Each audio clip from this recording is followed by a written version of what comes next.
Okay po mga kaibigan, magandang araw po sa inyong lahat. Narito na naman po tayo upang mag-aral ng salita ng Diyos. Meron po akong ah, natawa po ako dito sa video ng ating kapatid na Eli. Pinaliwanag niya kung paano po ginaganap ng mga Iglesia Katolika yung hula na sinasabi sa um, Malakias 1:11. Sila daw ang katuparan ng hulang ito, mga kapatid. Dahil sila lang daw ang gumaganap sa nakalagay sa hula. Ganito naman po kasi ang nakalagay sa hula na wala ka naman daw makita sa iba't ibang mga reliyon kundi sila lamang daw ang gumagawa nito. Ano sabi sa talata? Sabi dito, sapagkat mula sa sinisikatan ng araw hanggang sa nilulubugan niyaon, magiging dakila ang aking pangalan sa mga hentil. So sila daw to, no? At sa bawat dako ay paghahandugan ng kamangyan ang aking pangalan. At nandalisay na handog sapagkat ang aking pangalan ay magiging dakila sa gitna ng mga hentil, sabi ng Panginoon ng mga hukbo. So, sa Iglesia Katolika daw natupad ito, mga kapatid. Hindi naman pahuhuli ang Iglesia ni Cristo dyan, mga kaibigan. Pero ang isa sa mga patunay ng mga Iglesia Katolika, dahil sa lahat ng mga relihiyon, wala naman makikita sa kanila na sila'y nagsusunog o naghahandog ng kamangyan. Dahil ang Iglesia Katolika, ginagawa nila. Bago po tayo magpatuloy, pakinggan niya muna natin kung paano pinaliwanag ng kapatid na Eli itong mga kaibigan. Tiyak na matutuwa po kayo. Yan ho yung nung mabasa ng mga paring Katoliko, kumuha sila nung kamangyang, yung, alam nyo yon, yung insenso, yung pausok, yung Tama naman. Ganun talaga ginagawa nila Yung pausok-usok na pinapanood ko yun kasi nakasulat nga naman para maging dakila ang pangalan ng Panginoon, para maipakita mong dinadakila mo, paghahandugan mo ng kamangyang ang kanyang pangalan. Pero ang pagkakamali ng pare nang makabasa ng kamangyang, kumuha nga ng kamangyang, yung insenso sa Kastila. Ganun ho kasi ugali ng pare Pag nakakita ng tinapay, kunin nyo itong tinapay na ito, tanggapin nyo ito aking katawan. Kumuha rin sila ng tinapay galing sa bakery. Hindi na nila naisip yung tinapay na sinasabi, hindi naman sa bakery manggagaling. Pakinggan nyo. Ito ang tinapay na bumababang galing sa langit, upang ang taong makakain ay huwag mamatay. Ang kumakain ng aking laman, Ang kumakain ng aking laman at umiinom ng aking dugo ay may buhay na walang hanggan. kita nyo, si Kristo, ang tinapay na galing sa langit. Hindi sa bakery, nung makabasa ng tinapay yung mga pare, kumuha ng tinapay galing sa bakery, ipinagsusubo. Para nung mabasa yung kamangyang, kumuha ng kamangyang. Alamin nga natin sa Biblia, may hula ang Diyos sa Biblia na yung kanyang pangalan magiging dakila sa mga Gentiles. Tayo, mga Gentiles tayo Hindi kasi tayo taga-Israel. We are called in the Bible as the Gentiles. The Gentile nation are those nations outside Israel. Ngayon, ang sabi sa hula, paghahandugan ika ng kamangyang ang aking pangalan, sabi ng Diyos, sa bawat dako. Ano kaya yung kamangyang na yon na ihahandog sa pangalan ng Diyos sa dako ng mga hentil? Pakinggan nyo kung ano paliwanag sa Apokalipsis 5. At pagkakuha niya ng aklat, ang 4 na nilalang na buhay at ang 24 na matatanda ay nangagpatira pa sa harapan ng kordero, na ang bawat isa ay may alpa at mga mangkok na ginto na puno ng kamangyan. Ayun, yung mangkok na ginto, puno ng kamangyang. Yung ginawa ng pare, kumuha nga ng parang mangkok, na ginto nga, nilagyan nga ng insenso. Pero hindi nila naintindihan yung ginagawa nila. Huwag naman mo kayo magagalit dahil kaya ko lang naman nasasabi, nagagalit sa akin yung isang tatay nung Kasi doon ho sa Bulacan hindi ko naman inaatake Katoliko. Pinapaliwanag ko lang yung naintindihan ko sa Biblia. May nagalit sa akin. Yung mga anak Okay. niyang umanib dito sa amin, pinalayas na lahat yung tatlo. Galit na galit. Yung pagsasabi mo ng totoo, kinagagalitan ka ng mga tao. Kagaya nun. Nung nabasa ng pare, yung mangkok na ginto, puno ng kamangyang, kumuha nga ng mangkok na ginto, nilagyan ng insenso, saka pinausukan sa altar. Kasi yun daw ang hula sa Biblia. Sa Biblia, tama, may hula. Ang pangalan ng Diyos, paghahandugan ng kamangyang. Kung ipaliwanag sa Biblia, ulitin natin ang 5:8. Na ang bawat isa ay may alpa at mga mangkok na ginto na puno ng kamangyan, na siyang mga panalangin ng mga banal. Ayun. Ang kahulugan pala ng kamangyang na nandun sa mangkok na ginto, siya ang wikang panalangin ng mga banal. Kaya yung hula na paghahandugan ang pangalan ng Diyos ng kamangyang, hindi ho literal na kamangyang yun ay mga panalangin ng mga taong banal. Yun ang ihahandog sa pangalan ng Panginoon. Yun ang nasa Biblia. Kaya napupuna ko nga yung pare, kung kumuha sa Biblia, literal. Nakakita sila sa Biblia ng kandila. Naglagay nga ng kandila. Literal kandila. Hindi dyan sa kabila. Ilang hakbang lang mag-underpass kayo. Nagkatakot-takot ang kandila, walang tigil ang kandila rin. Nakabasa kasi ng kandila sa Biblia. Ano ba yung kandila sa Biblia? May kahulugan yun, di naman yung kandilang gano'n na kuminsan nakakapirwisyo. Pag naiwan mo sa altar at nalikot ng pusa, pagdating mo, abo na ang bahay mo. Kung minamalas-malas ka, pati yung baboy mo, malilitsyo ng di oras di ba? Ganun kasi nakakita ng kandila, nilagyan nga ng kandila Mali yun. Ngayon, yung kamangyang na ihahandog sa Diyos sa mga hintil mula sa sinisikatan ng araw hanggang sa nilulubugan niyaon, ang kahulugan pala no'y panalangin sa Diyos ng mga banal, yung kamangyang.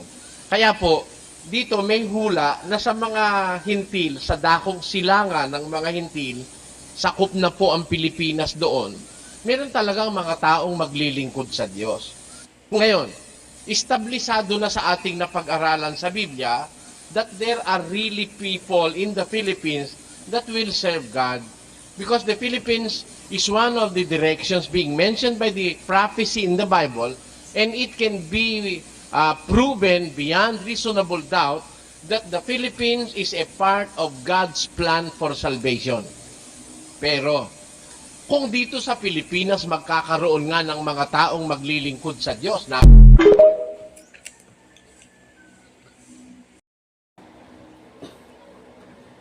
Yan po mga kaibigan. Sayang at naputol yung video ng ating kapatid na Eli. Pero ganun po naman po kasi talaga mga kaibigan. Literal kung unawain yung mga nakalagay sa talata mga kaibigan. Ganyan po nila inuunawa. Ang nakakalungkot lamang po ay hindi nila alam na hindi po dapat ganon ang pagkaunawa.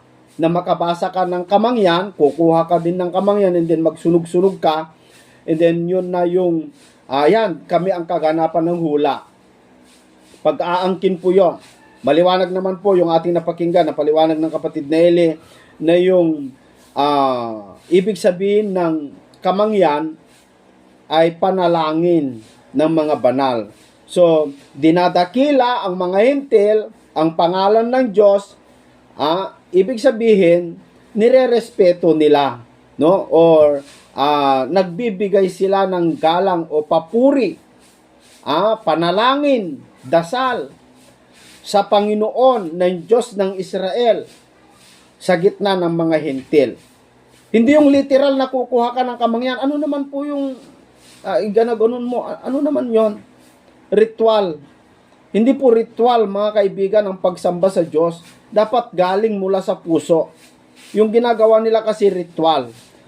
At inaangkin ng mga Iglesia Katolika, sila daw ang katuparan ng hula mula doon sa binasa natin. Sa Malakias chapter 1 sa verse 11. May hula po kasi o sinabi ng ating Panginoong Hesukristo dito po sa Mateo 21 sa versikulo 43 na ganito ang sabi ng Panginoong Hesukristo. Kung bakit may hula doon sa Malakyas na dadakilain ang pangalan ng Diyos ng Israel sa gitna ng mga hentil. Dahil sinabi ni Kristo, kung bakit, sinabi ni Kristo ito. Kaya nga, sinasabi ko sa inyo, sabi niya sa mga Israel, aalisin sa inyo ang kaharian ng Diyos at ibibigay sa isang bansang nagkakabunga. May hula po o mayroon pong sinabi ni Kristo na kung hindi siya tinanggap ng Israel, hindi siya tinanggap bilang tagapagligtas nila, ang katunayan nga, itinaboy pa nila si Kristo. Excuse me. Itinaboy pa nila si Kristo. Hindi nila tinanggap. Kaya sabi ni Kristo, kaya nga sinasabi ko sa inyo, sabi niya, aalisin sa inyo ang kaharian ng Diyos at ibibigay sa isang bansang nagkakabunga. Ang claim ng Iglesia Katolika ay sila daw po yung kaganapan ng sinabi ni Kristo na ito, na mula sa sisikatan ng araw,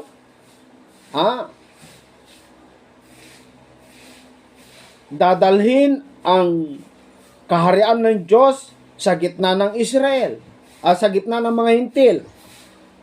Sa Roma daw naganap.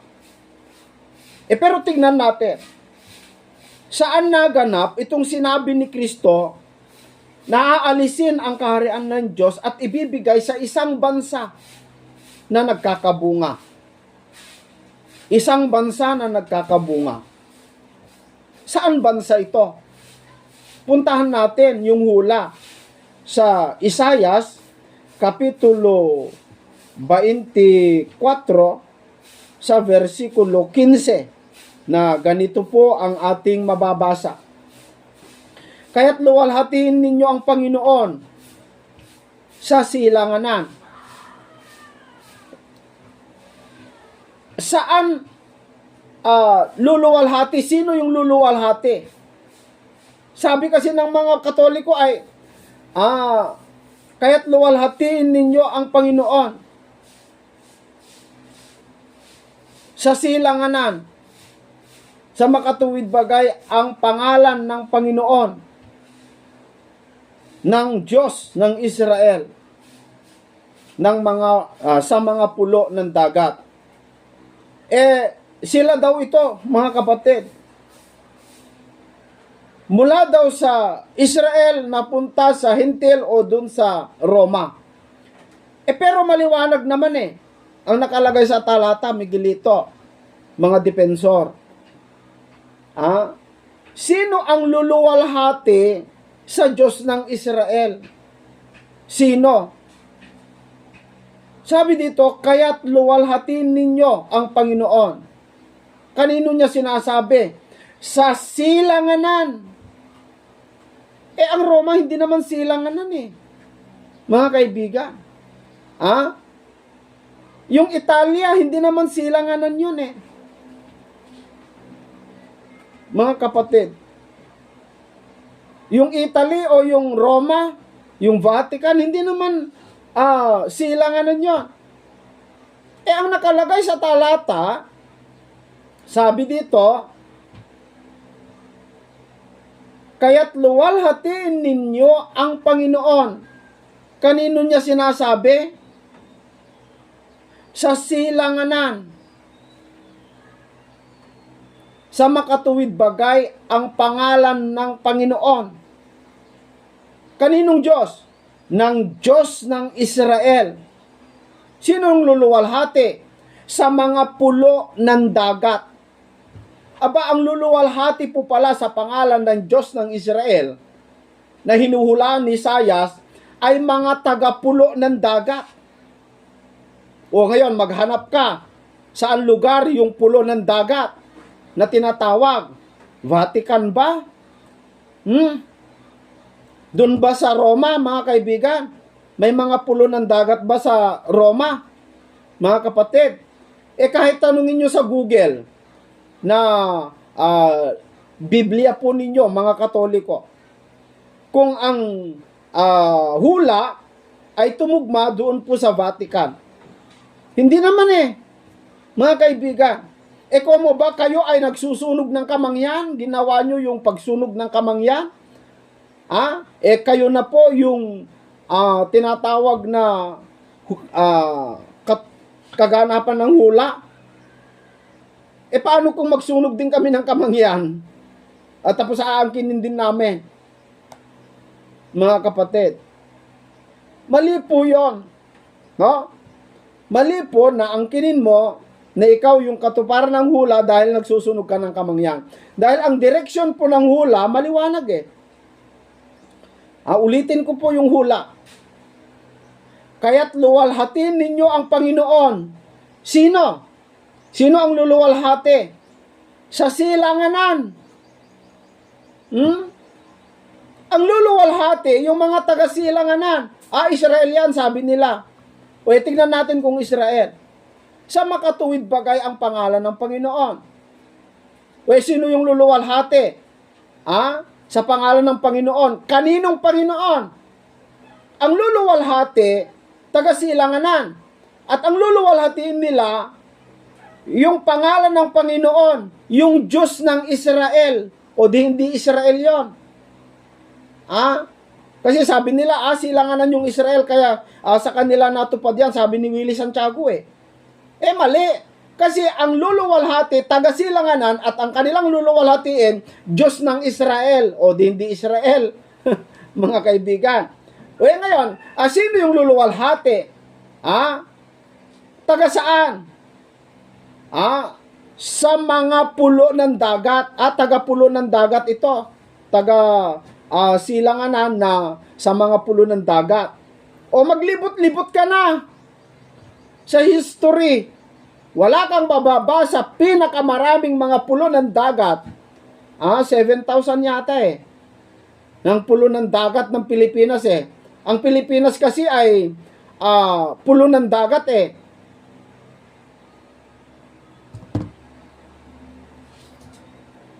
Diyan mo makikita napakaraming mga pulo ng dagat sa Pilipinas. Tama naman kasi kung pupunta ka sa Japan, sa China, kung saan-saan sa India, pupunta ka, hindi naman Diyos ng Israel ang niluluwalhati nila. May lumuluwalhati sa Japan, Buddha. Sa, diyan naman po sa China, Buddha rin. Yung mga iba, dragon. Doon sa India, elepante yata iba-iba yung kanilang niluluwalhati. Hindi katulad ng Pilipinas, talagang ang niluluwalhati, ang Diyos. Kaninong Diyos? Diyos ng Israel. Mga kapatid. Kaya ang kaganapan o katuparan ng hula ay Pilipinas. Baka sabihin naman ng mga iglesia ni Cristo, yan, tama, Esel. Tumama ka rin naman. Kasi kami ang kaganapan ng hula. Hindi po. Hindi po iglesia ni Manalo, mga kapatid. Bakit? Kasi ang aral po ng iglesia ni Manalo, ayon sa kanila, iglesia ni Cristo lang daw ang maliligtas. Pakinggan natin. Bakit itinuturo ng Iglesia ni Cristo na hindi lahat ng relihiyon ay maliligtas, kundi ang Iglesia ni Cristo lamang? Bakit itinuturo ng Iglesia ni Cristo na hindi lahat ng relihiyon ay maliligtas, kundi ang Iglesia ni Cristo lamang? So yan po ang turo ng mga INC o Iglesia ni Manalo. Yan ang lagi nilang sinasabi, mga kapatid. Walang ibang relihiyon ang maliligtas maliban lang sa Iglesia ni Cristo. Dahil sila daw ang katuparan ng hula na ililigtas ng Panginoon sa silanganan, sila lang daw, mga Iglesia ni Cristo. Ewan ko kung papayag kayo dyan, mga kapatid. Pero ako, hindi ako papayag. Bakit? Ano ba kasi ang Iglesia ni Cristo? Sinong nagtayo? Sinong nagtayo itong Iglesia ni Cristo? Bakit ito lang ang ililigtas ng Diyos na relihiyon sa silanganan? Bakit wala nang iba? Bakit Iglesia ni Cristo lang? Sino po ba ang nagtayo sa iglesia na yan? Pakinggan natin yung nakalagay doon sa kanilang pasugo. Sino nagtayo ang Iglesia ni Cristo? Heto. Mga kaibigan, ganito po ang nakasulat sa mga pahina 4, 5 at 11 na ating sinipi. Si Brother Felix Y. Manalo ay 28 taong gulang nang itatag ang kanyang simbahan. Mga kaibigan, ganito po ang nakasulat sa mga pahina 4, 5 at 11 na ating sinipi. Si Brother Felix Y. Manalo ay 28 taong gulang nang itatag ang kanyang simbahan. Mas maliwanag pa sa sikat ng araw yung binasa po ng isa sa mga ministro ng Iglesia ni Cristo kung sino po ang nagtayo ng Iglesia ni Cristo. Walang iba kundi si Ka Felix Manalo, mga kaibigan. Ayon po sa kanilang binasa, basahin ko po ulit. Sabi dito, si Brother Felix Y. Manalo ay 28 taong gulang nang itatag ang kanyang simbahan.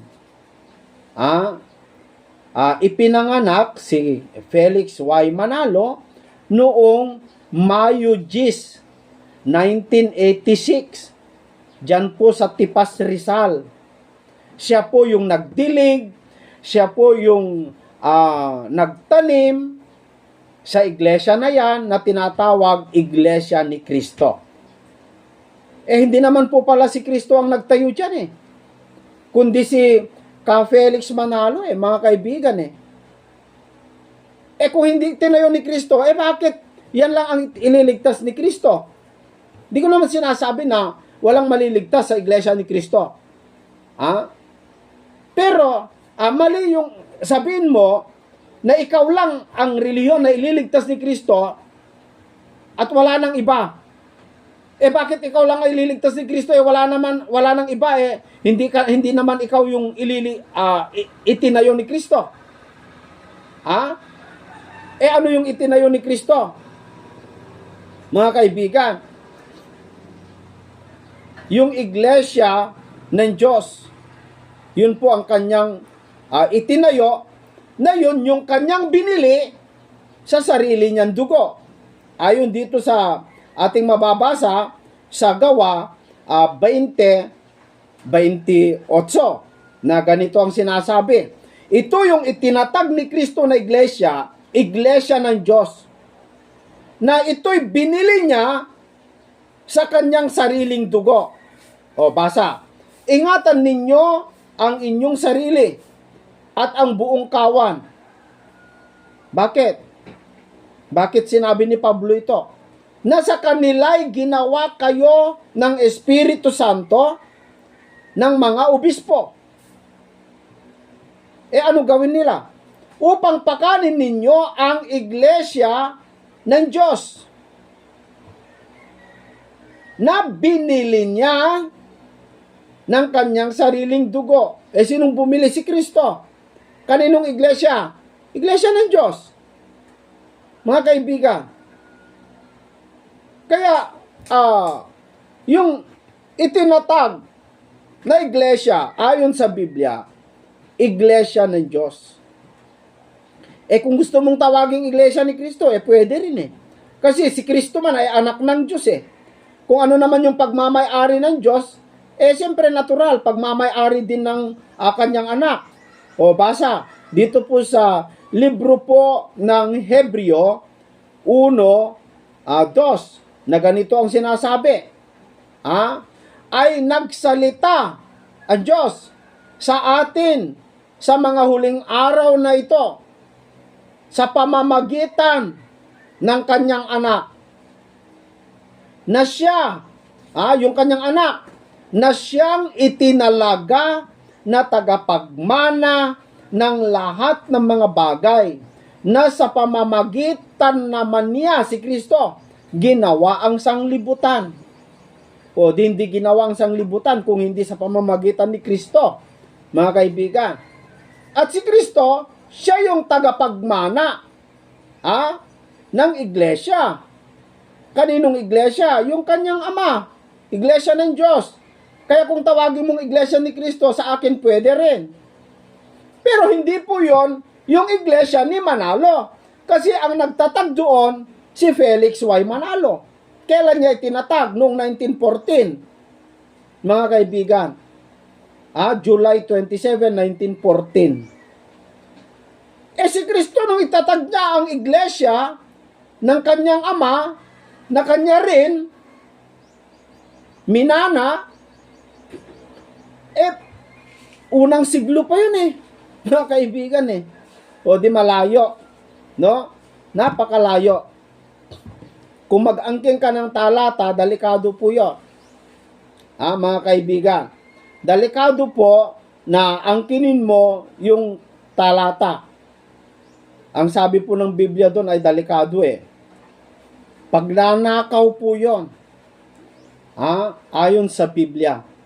Yung mag-angkin ka ng talata, tapos aangkinin mo na galing sa iyo yon, ginagamit mo na para sa iyo yon, pagnanakaw yun Kasi sabi po ng Diyos dito po sa Jeremiah 23, sa verse 30, sa magandang balita, ganito po ang sinasabi, ako'y laban sa mga propetang gumagamit ng salita ng ibang propeta at sinasabing iyon ang aking mensahe.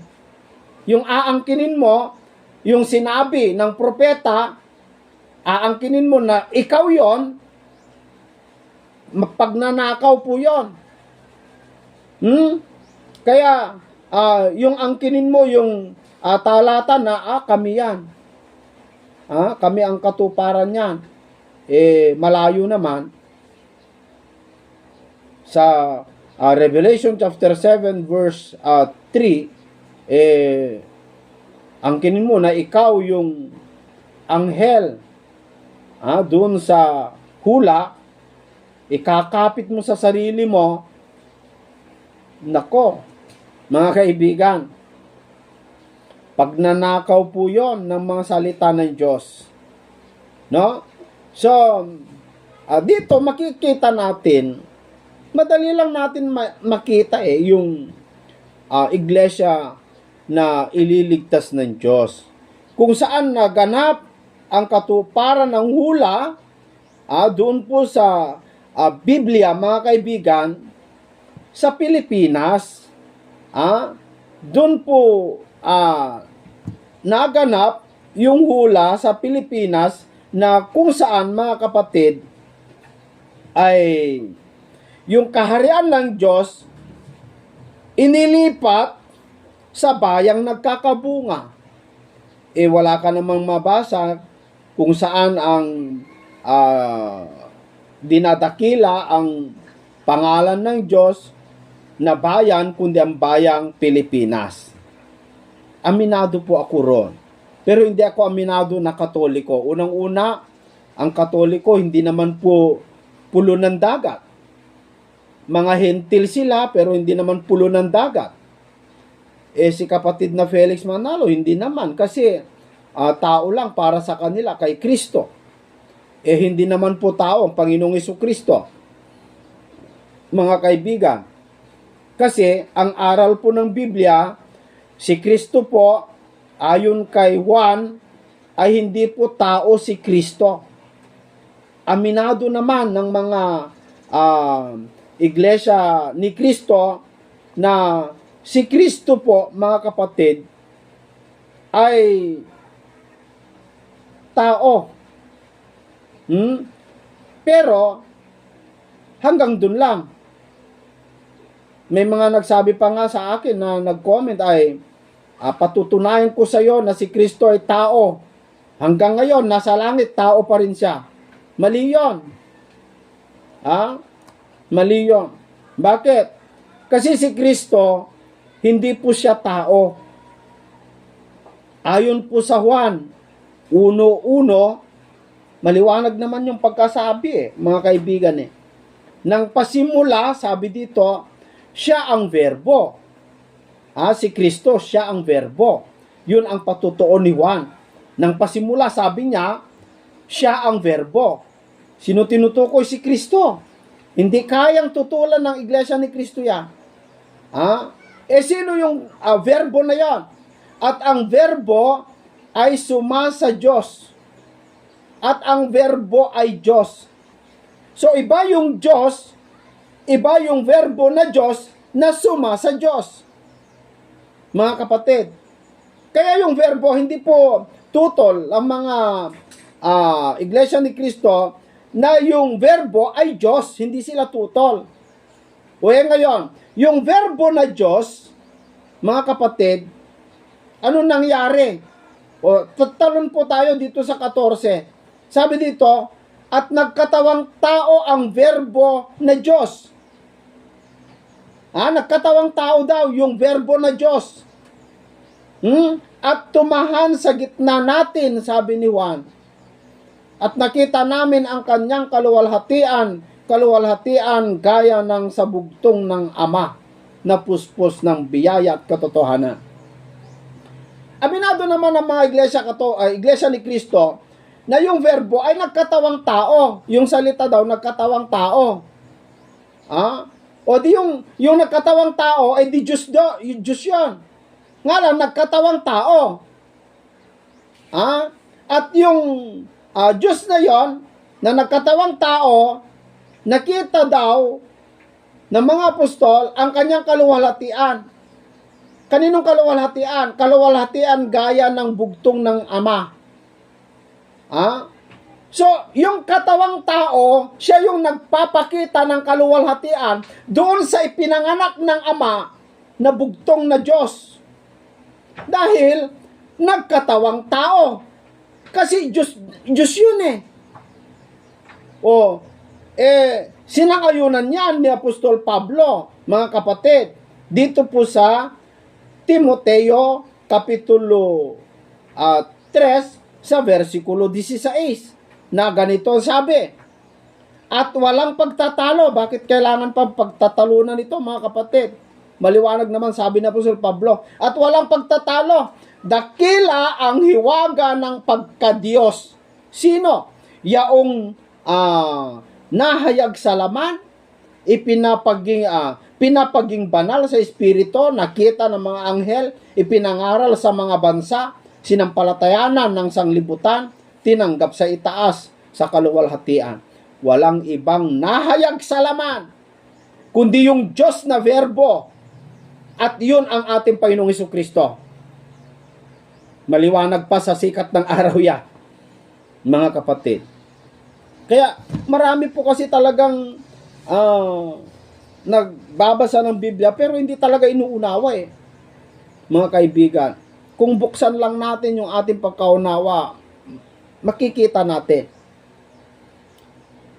Dumistansya muna kayo sa pasugo po ninyo. Mag-search naman kayo. Tumingin naman kayo sa iba.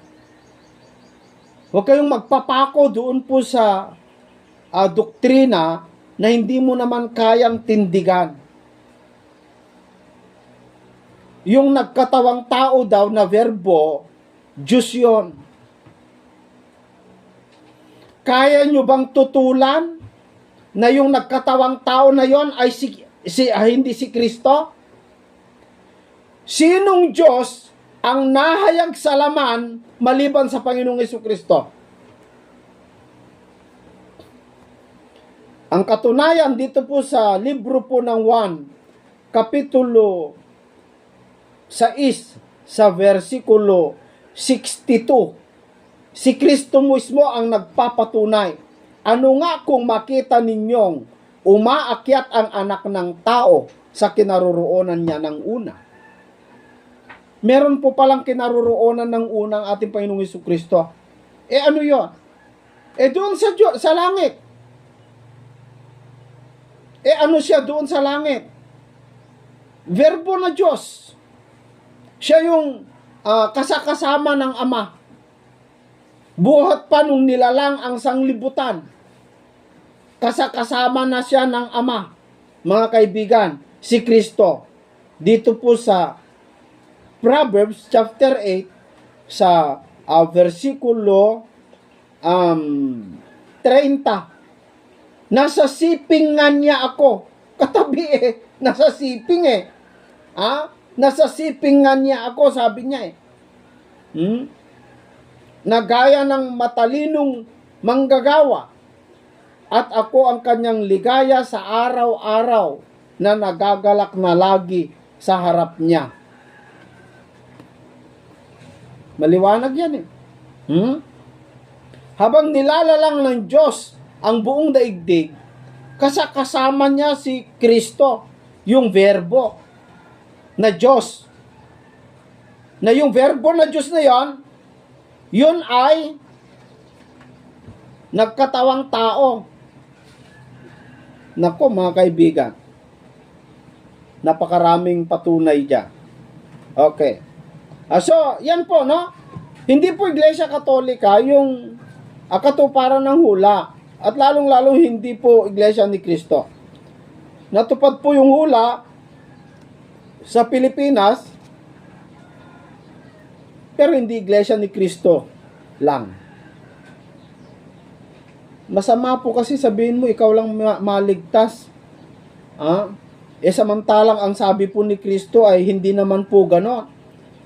Kung atin pong basahin dito po sa libro po ng 1, Kapitulo 10, sa versikulo 9, hindi naman sinabi, ang Iglesia ni Cristo lang. Hindi naman wala naman mabasa kundi ang nakalagay po sa Biblia, ako ang pintuan, sabi ni Cristo Ang sino mang taong pumasok sa akin, ay siya'y maliligtas, at papasok at magpapatuloy, at makakasumpong ng pastulan. Iglesia ni Cristo ba sinabi? Kapag ikaw daw, tao, pumasok ka doon sa pintuan, na si Kristo po yung pintuan, maliligtas ka. Bakit? Si Kristo po kasi, kapag pinasukan mo siya, dadalhin ka sa kawan. Sabi ng Iglesia ni Cristo, kami nga yung kawan Kami yung Iglesia ni Cristo Kaya nga, dapat papasok ka sa kawan. Mali, hindi po naman sinabi dito Iglesia ni Cristo Pasukan mo si Kristo. Siya yung pintuan. Pintuan kanino? Pintuan ng kawan. Ano yung kawan na yon? Iglesia ng Diyos. Iglesia ng Diyos Mga kaibigan Kolosas 1:18. Ano sabi dito sa Kolosas 1:18? Sabi po rito, at siya, si Kristo, ang ulo ng katawan. Sinong katawan na yon? Sa makatuwid bagay ng iglesia, na siya ang pasimula, ang panganay sa mga patay, upang sa lahat ng mga bagay ay magkaroon siya ng kadakilaan. Iglesia po ng Diyos yan, mga kapatid. Wala tayong pagtatalo dyan. Hindi po Iglesia ni Cristo. Pero kung yan ay tawagin mong Iglesia ni Cristo, wala akong tutol doon. Okay lang naman sa akin. No? Mga kaibigan. Okay lang sa akin. Dito po sa 2 Corinthians chapter 1 verse 1, si Pablo na apostol ni Kristo Jesus sa pamamagitan ng kalooban ng Diyos, at si Timoteo na ating kapatid, saan? Sa Iglesia ng Diyos na nasa Corinto. Kalakip ng lahat ng mga banal. Mga banal pala yung nandun.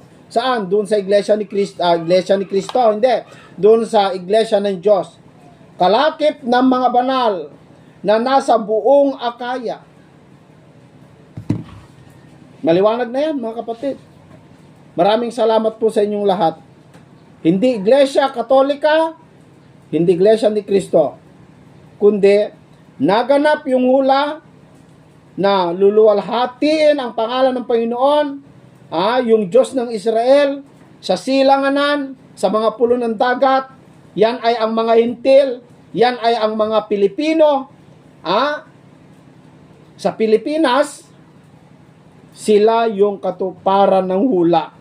Kung sinong Pilipino ang sasamba sa tunay na Diyos, Diyos ng Israel, yung Espiritu na Diyos, hindi yung kahoy, hindi yung bato. Mga kaibigan, siya yung katuparan ng hula sa Isayas 24:15. Hindi relihiyon yun. Bayan nga Bayan.